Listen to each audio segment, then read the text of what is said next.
जी, तो इस बीमारी से डरना है, इस महामारी से डरना है, इस वायरस से डरना है, लेकिन वैक्सीन से डरने की ज़रूरत नहीं है।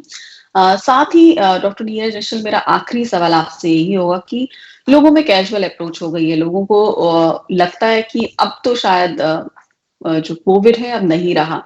अ, मास्क को लेके भी बहुत ही कैजुअल अप्रोच है। भीड़-भाड़ इलाके, अगर भीड़ वाले इलाके में जा रहे हैं या इंडोर में हैं लोग, तो भी N95 मास्क नहीं लगाते या मास्क नाक के नीचे होता है, या फिर उनको लगता है कि वैक्सीन लग गई तो अब कोई जादू की छड़ी मिल गई, अभी उन्हें कुछ नहीं हो सकता, वो कैरियर नहीं हो सकते, सिम्प्टोमेटिक नहीं होंगे वो, और हो सकता है कि दूसरों को भी इन्फेक्ट ना करें वो। तो ये सारे जो मिथ्स हैं, कन्फ्यूजन्स हैं लोगों के दिमाग में है। अ, अब लोग खुल के मिल रहे हैं, मास्क भी उतना नहीं दिख रहा लोगों को के चेहरों पर। बहुत ज़्यादा स्ट्रिक्टनेस जितना पहले लोगों में डर था, अब वो नहीं है। डेथ तो अभी भी हो रही है, इनफैक्ट तो लोग अभी भी हो रहे हैं, परसेंटेज कम है, जैसा कि आपने शुरुआत में कहा कि पता नहीं चलता इतना ये वायरस कब सेकंड वेव आ जाए, कब थर्ड वेव आ जाए, कब इसके अचानक से केस बढ़ने शुरू हो जाएं।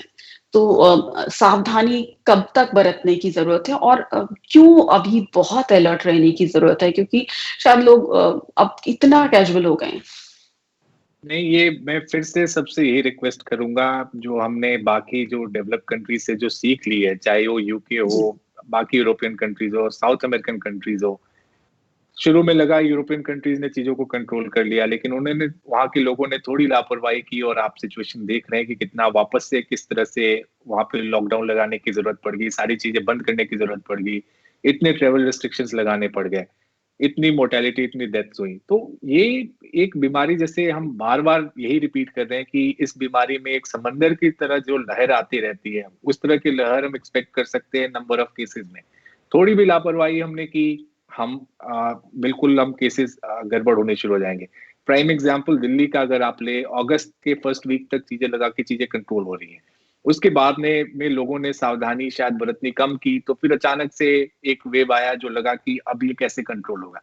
उसको फिर हमने मेहनत करके सभी लोगों के कंट्रीब्यूशन से हमने कंट्रोल किया। तो अब उस कंट्रोल पे हमें अभी तक कायम रहना चाहिए, जो कोविड एप्रोप्रिएट बिहेवियर की बात कर रहे हैं, उस पे हमें फॉलो करते रहना पड़ेगा, क्योंकि हमारे देश के कई ऐसे स्टेट्स हैं जहाँ पे अभी भी नंबर ऑफ केसेस ज़्यादा हैं। इनफैक्ट बढ़ने जी। शुरू हो गए हैं। ट्रैवल रिस्ट्रिक्शंस कम हो गए हैं, लोग आ जा रहे हैं। तो बेसिकली हम अभी भी वल्नरेबल हैं। आप कई लोग सोचते हैं कि सीरो सर्वे में तो दिखाया है कि हर दूसरे आदमी के अंदर एंटीबॉडी है दिल्ली में, तो फिर क्यों डरें?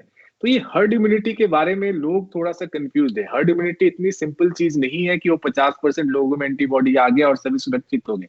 ऐसा नहीं, जब तक कोई भी वल्नरेबल है, कोई भी वल्नरेबल पॉपुलेशन है, तो ये बीमारी प्रॉब्लम कर सकती है। आप सोचिए, ठीक है, आप हो सकते हैं आपको कुछ नहीं हो, लेकिन आपके पड़ोस में, आपके घर में जो वल्नरेबल लोग हैं, जिनके अंदर एंटीबॉडी नहीं है, उनको आपने इन्फेक्शन दे दिया, फिर आप क्या करेंगे? बेवजह उनकी जान जाएगी, क्या आपको ऐसा पसंद आएगा? अभी तक स्कूल्स हमने अभी तक खुले नहीं है, जो मैक्सिमम क्लासेस हैं वो नहीं खुले हैं।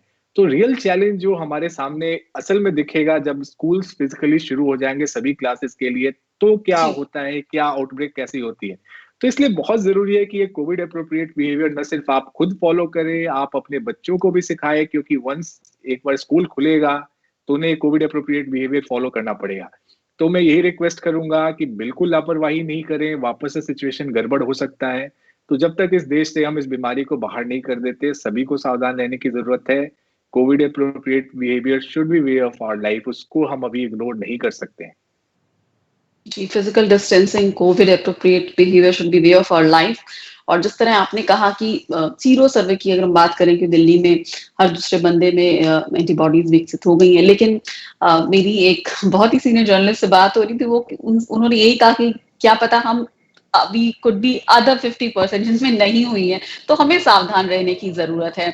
और बहुत बहुत शुक्रिया डॉक्टर नीरज निश्चल इस कार्यक्रम में शामिल होने के लिए, और हमारे सभी व्यूअर्स को जिस तरह आप विस्तार से जानकारी लगातार देते रहते हैं, उसके लिए आपका बहुत बहुत शुक्रिया। धन्यवाद। Thank you.